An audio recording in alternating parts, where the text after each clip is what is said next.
Hi everyone! It's Stephanie. It's Stella. Sabe quando a gente pergunta coisas em português que a gente acaba mudando o tom de voz lá no finalzinho da frase? Em inglês não vai funcionar do mesmo jeito. Pra gente fazer uma pergunta em inglês, não vai bastar a gente fazer uma cara de pergunta e uma voz de pergunta. A gente vai ter que utilizar um auxiliar. Vocês já sabem quem são os auxiliares, né? Se você não sabe, então assiste o nosso vídeo que a gente vai deixar o link aqui embaixo. São o do e o does. E aí esse auxiliar, na hora de fazer uma pergunta, ele vai ter que ser colocado no comecinho da frase. Desde que essa frase não tenha uma WH question, que vocês já sabem até quais são. Se você não sabe, então assiste o nosso vídeo. A gente vai deixar o link aqui embaixo. O primeiro auxiliar é o do. Para que ele vai servir, gente? Basicamente, ele não tem significado nenhum. Primeiro de tudo, ele vai servir só para indicar que aquela pessoa ali tá fazendo uma pergunta para você ou vice-versa, que você tá fazendo uma pergunta para ela, tá? Então, naquele exemplo lá da aula de frases afirmativas / negativas que a gente fez para vocês, a gente usou o exemplo I work. E aí, para direcionar essa pergunta para alguém, você diria do you work? Então, vamos analisar com you, então. You work, afirmativa, tá? Agora, quando você acrescenta esse do lá no comecinho da frase, o que você está fazendo? Transformando essa frase, que era uma mera afirmativa, em uma frase interrogativa, em uma pergunta. Então, do you work? Você trabalha? Do you dance? Você dança? Do you drink? Você bebe? Do you go out? Você sai? Do you work out? Você malha? E assim vai, sempre com esse do no começo para indicar para a pessoa que aquela pergunta foi feita, mesmo que não tenha significado lógico nenhum pra gente em português, tá?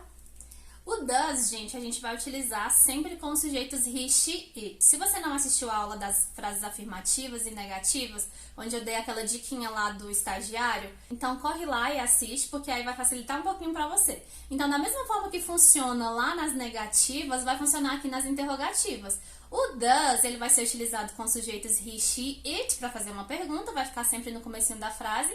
E aí, a gente não pode esquecer que a gente não vai colocar o S no verbo principal. Então, por exemplo, se eu quero perguntar, ela trabalha? Ao invés de falar, does she works?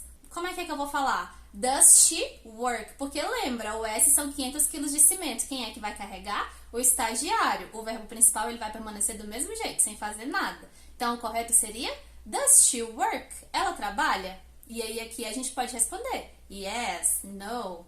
E aí, tanto do quanto does, eles são perguntas que, como a Stephanie acabou de falar, podem ser respondidas com yes ou no, mas se você quiser responder de forma completa, não tem problema nenhum, ok? Então, eu vou dar um exemplo aqui, ó. Do you work? Yes, I do.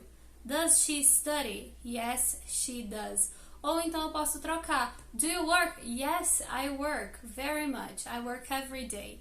Does she study? Yes, she studies every day. Gente, não se esqueçam, se tiver uma WH question, um what, where, when, how, elas terão que ser colocadas antes do do e do does. E além de serem colocadas antes do do e do does, você vai ter que dar os detalhes que elas pedem. Então, por exemplo, se tiver lá, why do you work? Você não vai poder só falar yes. Tá querendo saber por que você trabalha? Você vai responder como? Because I need money.